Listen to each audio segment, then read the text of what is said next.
ಮಂಗಳೂರು ವಿಶ್ವವಿದ್ಯಾನಿಲಯ ಮಂಗಳೂರು ನಂತೂರು ಶ್ರೀ ಭಾರತಿ ಸಮೂಹ ಸಂಸ್ಥೆಗಳ ಶ್ರೀ ಭಾರತಿ ಪದವಿ ಪೂರ್ವ ಕಾಲೇಜಿನ ರಾಷ್ಟ್ರೀಯ ಸೇವಾ ಯೋಜನೆ ಘಟಕದ ವಾರ್ಷಿಕ ವಿಶೇಷ ಶಿಬಿರದ ಅಂಗವಾಗಿ ವಿಟ್ಲ ಹಳೆ ಬಸ್ ನಿಲ್ದಾಣದಲ್ಲಿ ಶಿಬಿರಾರ್ಥಿಗಳಿಂದ ನಡೆದ ಬೀದಿ ನಾಟಕ ಎಲ್ಲರ ಗಮನ ಸೆಳೆಯಿತು.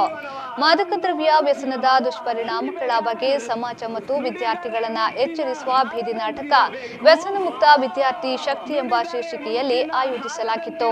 ಆರಂಭದಲ್ಲಿ ವಿದ್ಯಾರ್ಥಿಗಳು ಬೀಡಿ, ಸಿಗರೇಟ್, ಗಾಂಜಾಗಳನ್ನು ಸೇವಿಸುವ ಮತ್ತು ಓದಿಗಿಂತ ಮೋಚು ಲೇಸು ಎನ್ನುತ್ತಾ ಮಜಾ ಮಾಡಬೇಕೆನ್ನುವ ದೃಶ್ಯದಲ್ಲಿ ಕಾಣುತ್ತಾರೆ.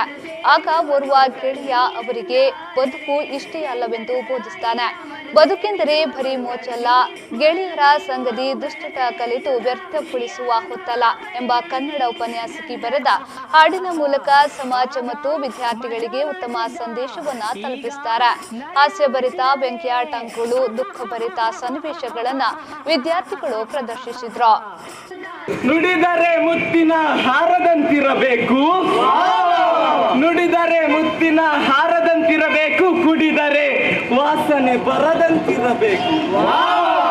ಇನ್ನು ಒಂದು ಕಾಮೆಂಟ್ ಲಾಸ್ಟ್ ಅದು ಮುಗಿಸಿ ಬಿಡ್ತೇನೆ ಆಯ್ತಾ?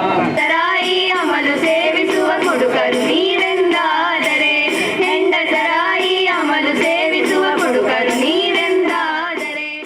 ಅಮಲೇರಿದ ವ್ಯಕ್ತಿಯೊಬ್ಬರು ನಾಟಕವಾಡಿದ ವಿದ್ಯಾರ್ಥಿಗಳ ಕಾಲಿಗೆ ಬಿದ್ದ ಸನ್ನಿವೇಶವು ಸೃಷ್ಟಿಯಾಯಿತು. ಸಂತೋಷ್ ಮೂಡಬಿದ್ರಿ ಮತ್ತು ಸಹ ಶಿಬಿರಾಧಿಕಾರಿ ಪ್ರವೀಣ್ ಪಿ ನಿರ್ದೇಶಿಸಿದ್ರು. ಗಂಗಾರತ್ನ ಮುಗುಳಿ ಅವರ ಸಾಹಿತ್ಯ, ಮುಖ್ಯ ಶಿಬಿರಾಧಿಕಾರಿ ಅಶೋಕ್ ಎಸ್ ಅವರ ಮಾರ್ಗದರ್ಶನವಿತ್ತು.